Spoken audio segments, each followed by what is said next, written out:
Sixers fans, welcome back. Look, if you don't know, now you know Isaiah Joe. This dude is the man. He is the definition of legit. He is somebody I've been extremely high on since his days at Arkansas. And if you don't believe me, go back and watch my 2020 draft analysis recap video, and I say specifically how the Sixers won the draft because they drafted Isaiah Joe.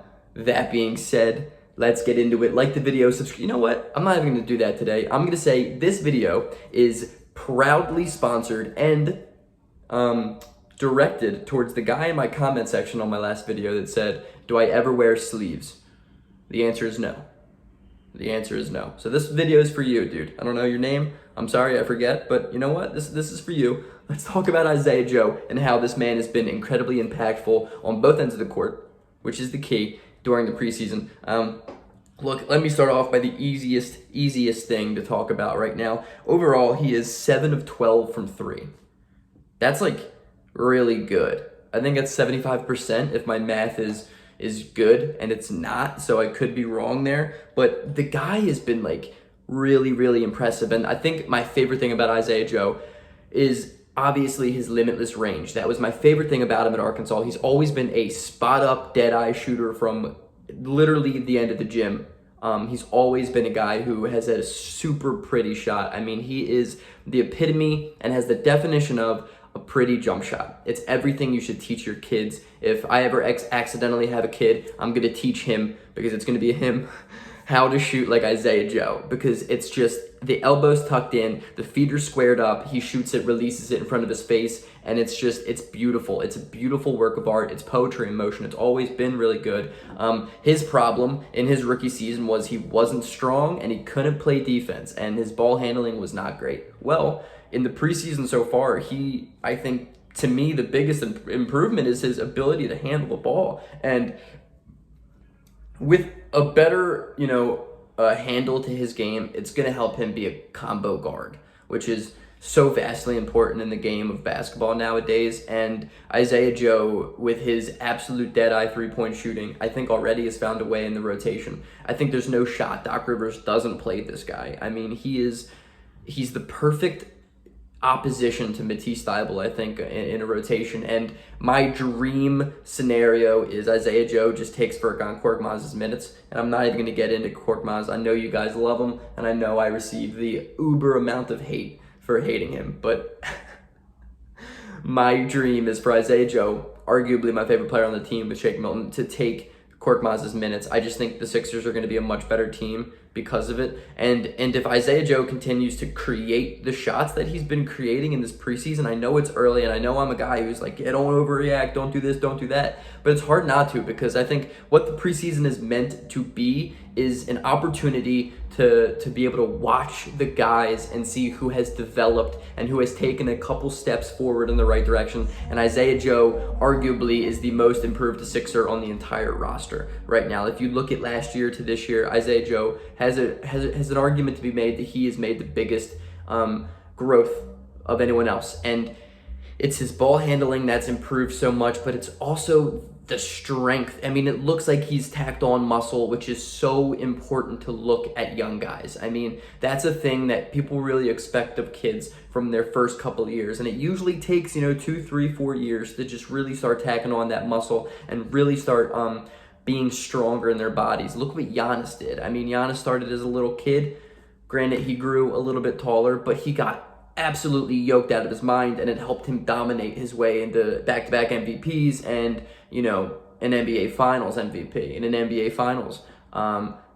That's what you got to do if you're a skinnier dude. And Isaiah Joe as a combo guard is a bit skinny, but it looks like he's been, on the right track and tacking on muscle. And it's really exciting to see him be where he's at right now, because he's not a starter right now, and he's not a guy who's probably going to be getting 15 minutes a night. He's probably going to be a 10 to 15 minute range in my ideal world, and he's probably not going to even get that on a nightly basis, given Doc Rivers' just randomness to his lineups. But with Danny Green's contract being a 2-year deal, I believe that Danny Green is a perfect mentor for Isaiah Joe, and I really think Isaiah Joe could be that guy in 2-3 years.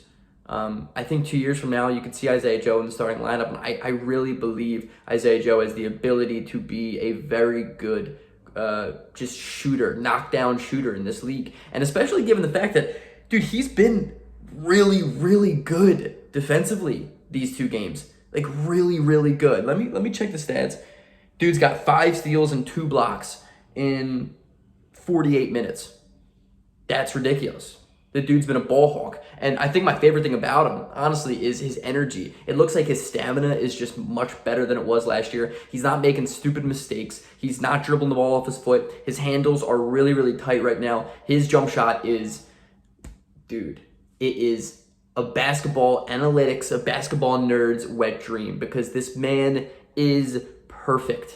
He is the Michelangelo of a basketball jump shot. It's so perfectly structured, and it is limitless, guys. I said this in my last video about the preseason basketball. Dude, Isaiah Joe might genuinely be the first Sixer that I can name off the top of my head that is a limitless shooter. And I know you're going to argue, what about JJ Redick? Yeah, JJ was never a 5 foot beyond the arc type of guy, though. He was absolutely a deadeye, without a doubt. But he's not that guy. Seth Curry, yeah, but he doesn't really shoot it as much as I think he should from deep, deep beyond the three-point arc. I think Isaiah Joe adds an entirely new layer to this Sixers team. And what is also really exciting to me is I think the Sixers have a pretty decent bench this year. And I don't think I've ever said that in my life. I mean, Andre Drummond obviously looks really good. He looks energized. He looks revamped and ready to make a mark on this league and to prove everyone that he deserves more money that he's getting paid. Dude, I'll gladly be the vehicle for you to go out and get your bag next year if you give us all you got this year, Andre. I'm cool with that. I'll sign you up for a year, then you can go out and make your money elsewhere. Just give us what you got. And it looks like that's going to be the trajectory this year. And then you got George Niang, who I've said from the goddamn start, this man is Mike Scott 2.0, but he's way better. This dude doesn't miss from 3, and he hoists that shit. And he's not a guy who's going to be airballing it from the corner or hitting it off the side of the backboard like Mike Scott would 3 times a game.